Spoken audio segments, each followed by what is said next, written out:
మనం ఇప్పుడు సంవత్సరం పాటు నిలవ ఉండే టమాటా పచ్చడి ఎలా తయారు చేయాలో నేను ఇప్పుడు ఇందులో చూపిస్తాను. చూడండి, ఒక 2 kgs టమాటాలు అయితే మనం తీసేసుకుందామండి. శుభ్రంగా కడిగేసి 3-4 times సాల్ట్ వేసి కడిగేసి నీట్గా తుడిచేసుకున్నామండి. తుడిచి ఆరబెట్టేసుకున్నాము. ఆరబెట్టేసి కాయలు చక్కగా ఒక 6 ముక్కలు లేకపోతే 8 ముక్కలు వచ్చేలాగా కట్ చేసేసుకోవాలండి. అన్నీ కూడా అలాగా శుభ్రంగా ఉంచుకోవాలి. కాయకి తడి అన్నది కూడా ఉండకూడదండి. తడి లేకుండా శుభ్రంగా చేసేసుకుని మొత్తం ముక్కలు కట్ చేసేసుకుని ఒక ప్లాస్టిక్ డబ్బాలో పెట్టేసుకోవాలి.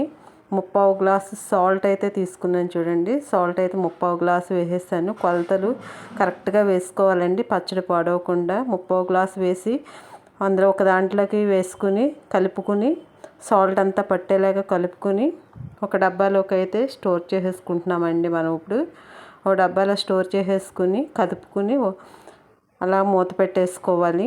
మూత పెట్టి 3 days తర్వాత చూడాలండి. చూడండి ఎలా వస్తుందో, చక్కగా ఊరిపోయింది. పులుసు అయితే మంచిగా ఊరి వస్తుంది. చూడండి, ఇప్పుడు ఆ ముక్కల్ని శుభ్రంగా మనం చేత్తో పిండి రసం అన్నది అందులో లేకుండా చక్కగా పిండేసి ఆరబెట్టేసుకోవాలండి. మొత్తము కూడా అస్సలు రసం ఉండకూడదు, మొత్తం రసం గట్టిగా పిండాలండి. ఉప్పు అయితే బాగా పట్టేస్తుంది దానికి. చక్కగా ఉప్పు అయితే సరిపడా వేసేసుకున్నాం మనం.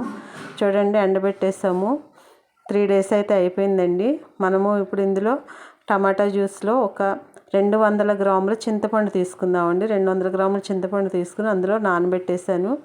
చూడండి, అందులో ఉన్న చెత్త పీసులు ఈనెలు అవన్నీ కూడా తీసేసి గింజలు కూడా తీసేసి నానబెట్టేసాను. ఇది 4 hours పాటు నానబెట్టాలండి. 4 hours అయిపోయింది. చూడండి, 4 hours నానబెట్టేసాము. తర్వాత మెంతులు 1 స్పూన్ తీసుకోవాలి.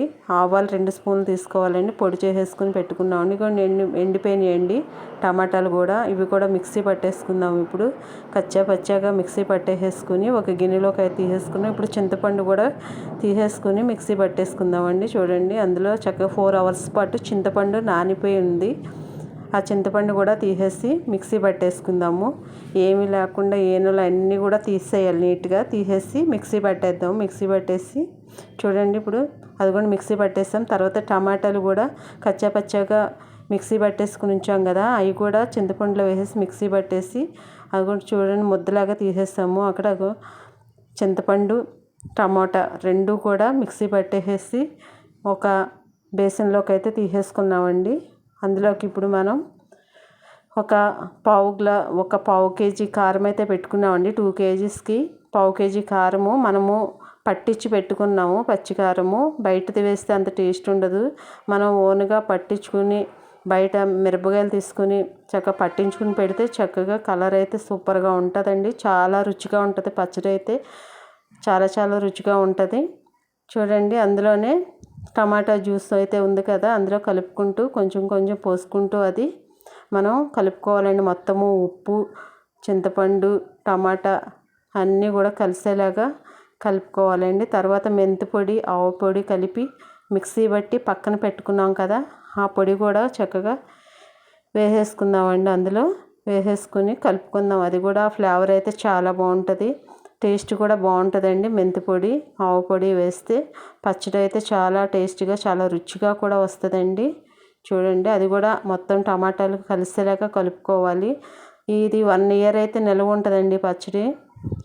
1 year పాటు పాడవకుండా ఉంటుంది. కాకపోతే పాల్ట్లన్నీ కరెక్ట్గా వేయాలండి, మెజర్మెంట్స్ కరెక్ట్గా వేయాలి. సాల్ట్ ఏంటి, కారం ఏంటి అన్నీ కూడా కరెక్ట్గా వేసుకోవాలి. కరెక్ట్గా వేయకపోతే పచ్చడి పాడైపోయే అవకాశం ఉంటుంది. కాబట్టి ఎప్పటికప్పుడే చూసుకుంటూ కూడా ఉండాలండి ఎలా ఉంది ఏంటని. అందుకని కరెక్ట్గా సాల్ట్ కారము కరెక్ట్గా వేసుకోవాలి. చూడండి, అసలు కలర్ఫుల్గా కనిపిస్తుంది. కారం అయితే ఆడిచ్చింది కాబట్టి ఇంకా టేస్ట్గా రుచిగా ఉంటుంది.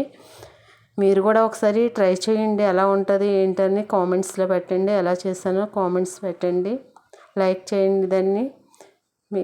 ఇంకా ఎవరైనా ఉంటే తెలియని వాళ్ళు తెలుసుకుంటారు అని అలా పెట్టాము. చూడండి, కలర్ఫుల్గా కనిపిస్తుంది. పచ్చడి అయితే రెడీ అయిపోయిందండి. ఒక్క చుక్క కూడా నీరు తగలకూడదండి, మంచిగా పెట్టుకోవాలి. చూడండి, ఒక పావు కేజీ ఆయిల్ అయితే ఇందులో వేసేసుకున్నాను. దీంట్లో వేసుకుని వేడి చేసి చల్లారి చేసుకుని అందులో పోసేసుకుని కొంచెం ఆయిల్ అయితే మిగిల్చుకోవాలండి తాలింపుకి. చాలామంది కొంచెం పచ్చడి తీసుకుని పక్కకి తాలింపు అయితే వేసుకుంటూ ఉంటారు, కానీ నేనైతే డైరెక్ట్గా తాలింపు అన్నది వేసేసుకుందాం.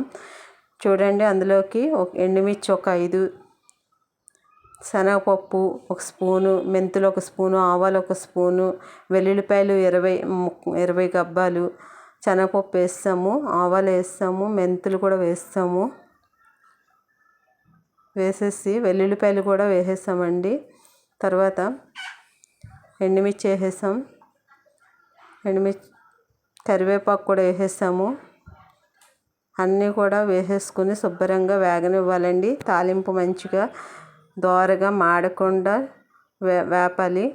వేపేసి చూడండి, వేపేసిన తర్వాత చల్లగా అయిన తర్వాత వాటిని ఆపేసుకుని మనం చట్నీలో వేసేసుకుందాము.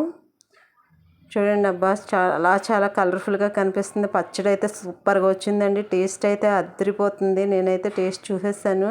అన్నంలో వేసుకొని దోశల్లో కానీ ఇడ్లీలో కానీ దేనికైనా చట్నీ చేసుకోలేని టైంలో ఇది వేసుకుని తింటే ప్రతి దాంట్లో కూడా సూపర్గా ఉంటుందండి.